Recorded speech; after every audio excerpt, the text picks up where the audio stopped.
ערב טוב, ברוכים הבאים לכולם. השבוע נדבר בעניין פרשת השבוע, פרשת בהר.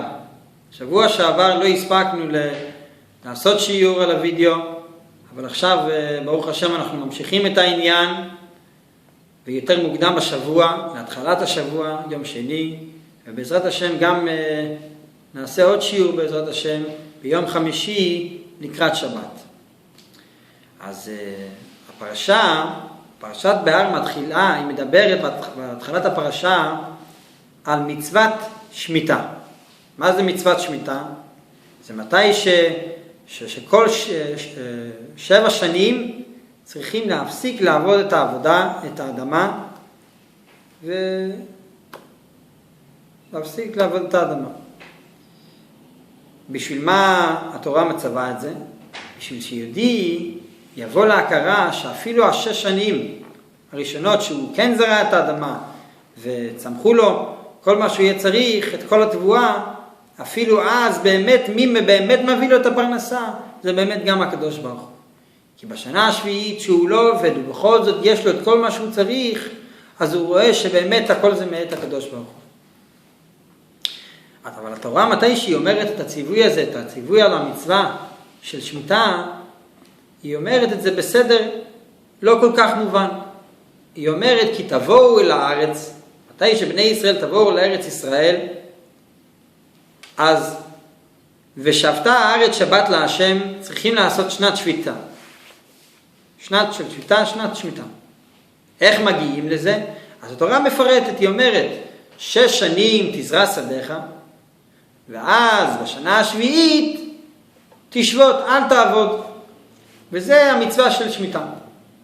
אז פה לא מובן למה התורה העריכה ואמרה בהתחלה תעשה שנת השמיטה, ואז איך מגיעים לזה? על ידי שאתה זורע את האדמה 6 שנים, ואז בשנה השביעית תשבות.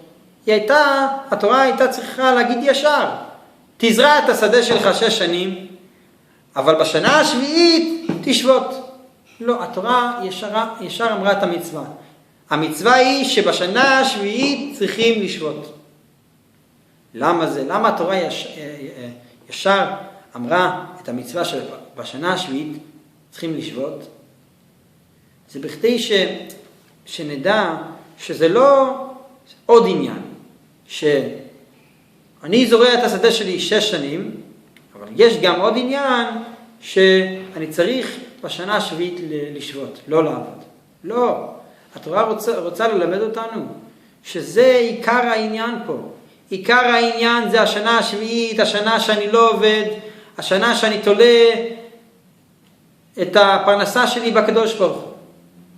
עכשיו, איך מגיעים לזה? אז מגיעים לזה על ידי ש6 שנים זורים את האדמה, על ידי זה יכולים להגיע לשנה השביעית, שאז לא עובדים את האדמה. אבל זה רק איך מגיעים למטרה. אבל מהי המטרה? המטרה היא השנה השביעית, שאז לא עובדים ותולים את הפרנסה שלנו לקדוש ברוך הוא. גם בחיים שלנו יש גם כן את אותו עניין, גם כן. יש שעות ביום שיהודי עובד בעסק שלו. יש גם כן, זה כמו 6 שנים שהוא זורע את האדמה. יש גם שעות ביום שאז הוא עוסק בעניינים של תורה ומצוות, הוא מתפלל, הוא לומד תורה, לומד שיעור, הוא עושה מצוות, וזה כמו השנה של השמיטה, שנת השביעית. הוא לא עוסק בענייני עולם, הוא עוסק בעניינים של הקדוש ברוך הוא. אז פה גם אצלנו צריכים לדעת שמה זה עיקר הדבר העיקרי אצלנו ביום, זה השעות האלה שאני לומד, עושה שיעור, עוסק במצווה, או קורא פסוק תהילים, עושה עניינים בשל תורה ומצוות. זה המטרה, זה עיקר העניין שלי ביום. זה רק שאני צריך גם כן לעסוק בפרנסה, כדי שיהיה לי מנוחת הנפש, מנוחת הגוף, שיהיה למשפחה שלי איך להתפרנס. אבל אני תמיד מחפש מתי יבוא הזמן הזה שיש לי הזדמנות לשבת וללמוד, לשבת וללכת לבית הכנסת. וגם כן אני תמיד מחכה לשבת, שאז אני יודע שזה זמן שאני לא צריך לעסוק בעבודה, ואני יכול לעסוק בעניינים של תורה ומצוות.